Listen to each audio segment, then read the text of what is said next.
പിന്നിപ്പോൾ വലിയൊരു ചോദ്യം, എന്താ ഇപ്പോൾ രണ്ട് മുടി അതിലപ്പോൾ ദീന് രണ്ട് മുടി കാണുമ്പോൾ ഇതിന് ദീനാണ് പോകുമോ? അല്ല മനസ്സൊക്കെയല്ല നോക്കാൻ കേട്ടോ നിങ്ങൾ, അല്ല മനസ്സൊക്കെയല്ല നോക്കണത്. എന്താ ഇപ്പോൾ ഒരു ആൺകുട്ടികളൊപ്പം നിന്ന് ഫോട്ടോ എടുത്ത് വെച്ചിട്ട് ആൺകുട്ടികളെ തോൾ പിടിച്ച് നടക്കുക?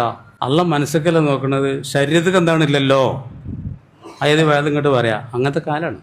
അള്ളാഹു അക്ബർ ശരിയാവില്ല. അള്ളാഹു അക്ബർ എന്നുള്ളത് ശരിയാവണമെങ്കിൽ അള്ള പറഞ്ഞതൊക്കെ അനുസരിക്കണം.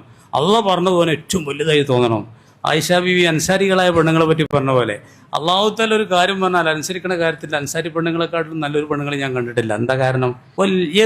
നബി ഹുമരിഹിൻ ഉണ്ടല്ലോ സൂറത്ത് നൂറില് 33-ാമത്തെ ആയത്താ, മുഖമക്കനെ ഇടട്ടെ എന്നുള്ള ആയത്തിറക്കി അള്ളാഹു താല. ആണുങ്ങളത് പള്ളിക്കന്ന് കേട്ടു. ആ ആണുങ്ങൾ പോയിട്ട് പെരിയുള്ള പെണ്ണുങ്ങളോട് പറഞ്ഞപ്പോൾ പിറ്റേന്ന് തുണിഷാപ്പൊക്കെ പോകാനൊന്നും കാത്തുന്നില്ല, പെരിയുള്ള പുതപ്പുകൊണ്ടൊക്കെ മുഖമക്കൻ ഉണ്ടാക്കിയെന്നാണ്. അല്ലാതെ എന്താ ഇപ്പോൾ ഒരു മുഖമക്കനുമ്പൊക്കെ എന്താ കാര്യം? അല്ല മനസ്സൊക്കെയല്ലേ നോക്കാന്നൊന്നും ന്യായീകരിക്കാനൊന്നും നിന്നില്ല.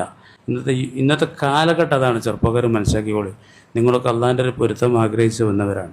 ഇങ്ങനത്തെ ഒക്കെ വാദങ്ങളുണ്ടെന്ന്, വളരെ ആകർഷണീയമായി തോന്നുന്ന പല ജാതി വാദങ്ങളുണ്ട്. വേറെ ചങ്ങായി നാൾ പറയാണ്, എവിടെയോ കിടക്കുന്നത് സ്വർഗത്തിന് വേണ്ടി ഇവിടെ നരകാക്കണമെന്ന്. നല്ല വാദമാണ് കേട്ടാലും, നല്ല ആകർഷണീയമായ ആളെ മനസ്സിലായോ? ആളൊന്നും പറയണില്ല. നല്ല നല്ല വാദങ്ങളാണ്. എവിടെയോ ഒരു സ്വർഗ്ഗം ഉണ്ടോയെന്നൊന്നും അറിയില്ല, അതിനിപ്പോൾ ഇവിടെ നരകാക്കണം. ഇവിടുത്തെ നരകം ഇതൊക്കെ തന്നെ ഈ ചാക്കൊക്കെ ഇട്ട് ബുർഹൊക്കെ പാടിട്ട് ഇങ്ങനെ ചാക്കൊക്കെ ഇട്ട് ഇങ്ങനെ നടക്കുക. ഇത് ഇടങ്ങാറാണ് പെണ്ണുങ്ങൾക്ക്. ആ ബുർഹട്ട നല്ല അലർജിയൊക്കെ ഉള്ള പെണ്ണുങ്ങളൊക്കെ ഉണ്ട്. ഇവിടെ വലിയ ഇടങ്ങാറായിട്ടാണ് ഉള്ളത്. എനിക്കറിയാം അങ്ങനത്തെ പെണ്ണുങ്ങളുടെ അറിവ് തന്നെ ഉണ്ട്. അതിൻ്റെ ഇടയിലാണ് ഇത് കേൾക്കുന്നത്. എവിടെയോ ഒരു സ്വർഗ്ഗം ഉണ്ട് വെച്ചിട്ട് ഇവിടെയും കൂടി നരകാക്കണം.